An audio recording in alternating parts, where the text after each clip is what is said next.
Rapunzel, there were once a man and a woman who had long in vain wished for a child. At length the woman hoped that God was about to grant her desire. These people had a little window at the back of their house, from which a splendid garden could be seen, which was full of the most beautiful flowers and herbs. It was, however, surrounded by a high wall, and no one dared to go into it because it belonged to an enchantress, who had great power and was dreaded by all the world.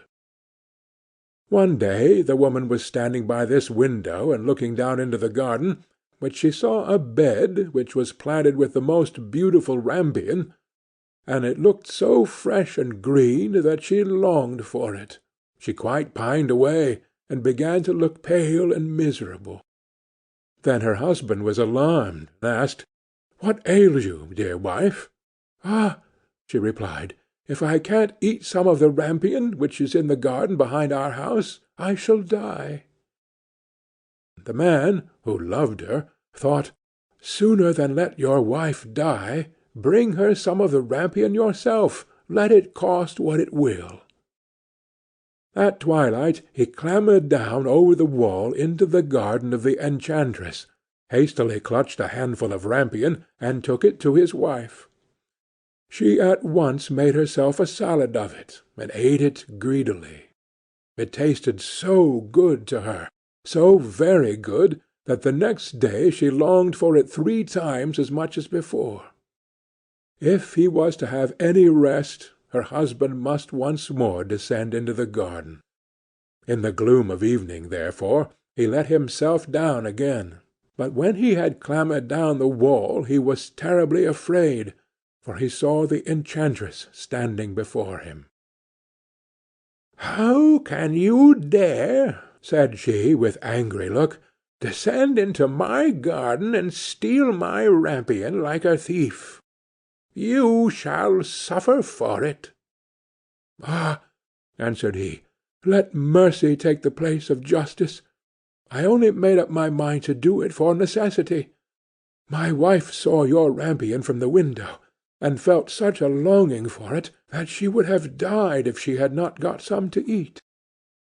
Then the enchantress allowed her anger to be softened, and said to him, "If the case be as you say, I will allow you to take away with you as much rampion as you will. Only I make one condition. You must give me the child which your wife will bring into the world. It shall be well treated, and I will care for it like a mother." The man in his terror consented to everything, and when the woman was brought to bed, the enchantress appeared at once, gave the child the name of Rapunzel, and took it away with her. Rapunzel grew into the most beautiful child under the sun. When she was 12 years old, the enchantress shut her into a tower, which lay in a forest, and had neither stairs nor door, but quite at the top was a little window. When the enchantress wanted to go in, she placed herself beneath it, and cried, "Rapunzel, Rapunzel, let down your hair to me." Rapunzel had magnificent long hair, fine as spun gold, and when she heard the voice of the enchantress, she unfastened her braided tresses, wound them round one of the hooks of the window above, and then the hair fell 20 ells down, and the enchantress climbed up by it. After a year or two it came to pass that the king's son rode through the forest and passed by the tower. Then he heard a song, which was so charming that he stood still and listened. This was Rapunzel, who in her solitude passed her time in letting her sweet voice resound. The king's son wanted to climb up to her, and looked for the door of the tower, but none was to be found. He rode home, but the singing had so deeply touched his heart that every day he went out into the forest and listened to it. Once, when he was thus standing behind a tree, he saw that an enchantress came there, and he heard how she cried, "Rapunzel, Rapunzel, let down your hair to me." Then Rapunzel let down the braids of her hair, and the enchantress climbed up to her. "If that is the ladder by which one mounts, I too will try my fortune," said he, and the next day, when it began to grow dark, he went to the tower and cried, "Rapunzel, Rapunzel, let down your hair to me." Immediately the hair fell down, and the king's son climbed up. At first Rapunzel was terribly frightened when a man, such as her eyes had never yet beheld, came to her. But the king's son began to talk to her quite like a friend, and told her that his heart had been so stirred that it had let him have no rest, and he had been forced to see her. Then Rapunzel lost her fear, and when he asked her if she would take him for her husband, and she saw that he was young and handsome, she thought, "He will love me more than old Dame Gothel does." And she said yes, and laid her hand in his.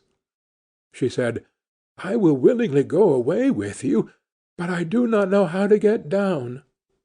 Bring with you a skein of milk every time that you come, and I will weave a ladder with it, and when that is ready I will descend, and you will take me on your horse." They agreed that until that time he should come to her every evening, for the old woman came by day. The enchantress remarked nothing of this, until once Rapunzel said to her, "Tell me, Dame Gothel, how it happens that you are so much heavier for me to draw up than the young king's son. He is with me in a moment." "Ah, you wicked child!" cried the enchantress. "What do I hear you say? I thought I had separated you from all the world, and yet you have deceived me." In her anger she clutched Rapunzel's beautiful tresses, wrapped them twice around her left hand, seized a pair of scissors with the right, and snip, snap, they were cut off, and the lovely braids lay on the ground.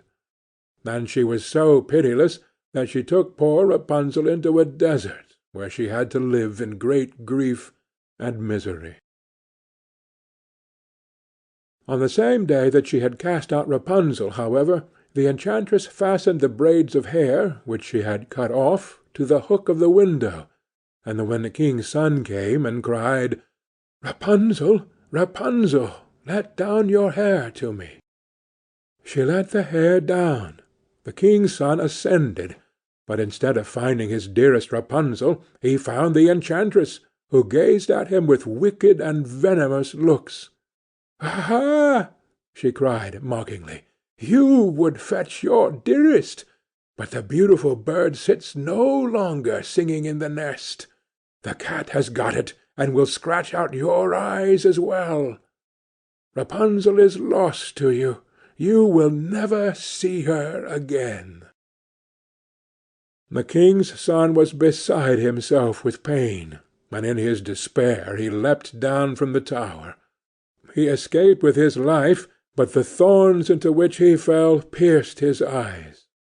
Then he wandered quite blind about the forest, ate nothing but roots and berries, and did naught but lament and weep over the loss of his dearest wife. Thus he roamed about in misery for some years, and at length came to the desert where Rapunzel, with the twins to which she had given birth, a boy and a girl, lived in wretchedness.